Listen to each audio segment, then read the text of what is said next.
YouTube Ramarajyam channel ప్రేక్షకులకు నమస్కారం. ఈరోజు ప్రధాన అంశం పులివెందుల పురపాలికలో అదే కౌన్సిల్ సమావేశంలో ఈ స్వాములే వీళ్ళకు దిక్కు అయ్యారు అనే అంశంపై విశ్లేషణ. ఈ విశ్లేషణ మీరు చూసే ముందుగా మీరు నా ఛానల్ లైక్ చేయండి, షేర్ చేయండి, ఆ తర్వాత సబ్స్క్రైబ్ చేయండి.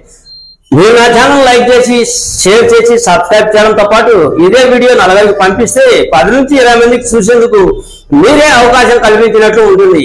ఇక అసలు విషయానికి వద్దాం.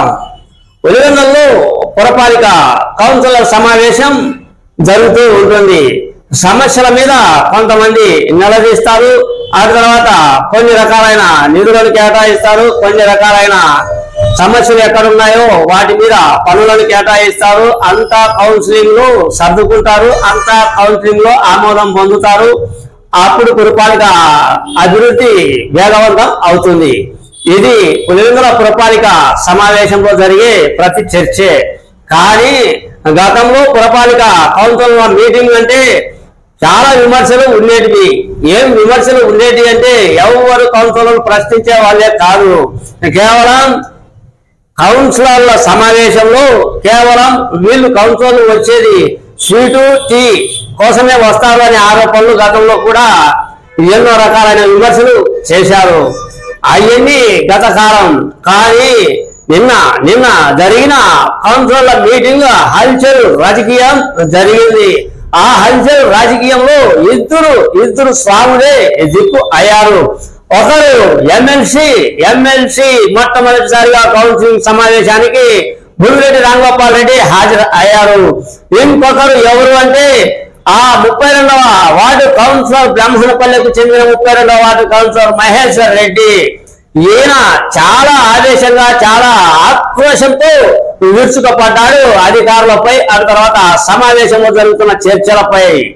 ఇది మొదటిసారి కౌన్సిలర్ల సమావేశంలో ఓ కౌన్సిలర్ నోరు విప్పి ప్రశ్నించడం ఇది కూడా మొట్టమొదటిసారి అనుకోవచ్చు. గతంలో మున్సిపల్ చైర్పర్సన్ కూర్చుంటే పక్కన మనోహర్ రెడ్డి, ఆ తర్వాత ఇటువైపు వేరే కౌన్సిలర్ కూర్చుండేవాడు. అంటే 3 సీట్లు ఈ కౌన్సిలర్ సమావేశంలో ఉండేవి.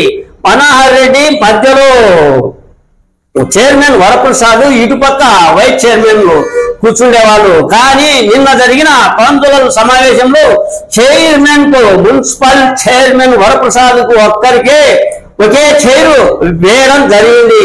వైఎస్ మనోహర్ రెడ్డి కూడా సామాన్య కౌన్సిలర్ల మాదిరి ఒక సీట్ లో కూర్చున్నాడు. ఇది కూడా పెద్ద చర్చ జరిగింది ఆ కౌన్సిలింగ్ మీటింగ్ లో. అంత రాద్ధాంతం, అంత ఏది చెప్తే అది శాసించే కౌన్సిల్ మీటింగ్ నిన్న మారింది. ఎప్పుడు నోరు విప్పని కౌన్సిల్లో ఒక కౌన్సిలర్ నోరు విప్పాడు. అది కేవలం ఆ కౌన్సిలర్ యొక్క బాధ, ఇటువంటి బాధ కాదు, ఆయన ఆక్రోశం. ఏం చేస్తున్నారు అధికారులు, పన్నులు ఏంటి, కథ ఏమిటి, దీని సిస్టమ్ ఏంటి, అసలు ఏ విధంగా పన్నులు ఏ విధంగా మా గ్రామంలో కడతారు. తర్వాత ఇంకొక అంశం ఏమిటంటే మా బ్రాహ్మణపల్లెలో వర్షం వస్తే రోడ్ల మీద తిరగలేని పరిస్థితి, ఘోరంగా పరిస్థితులు ఉన్నాయి.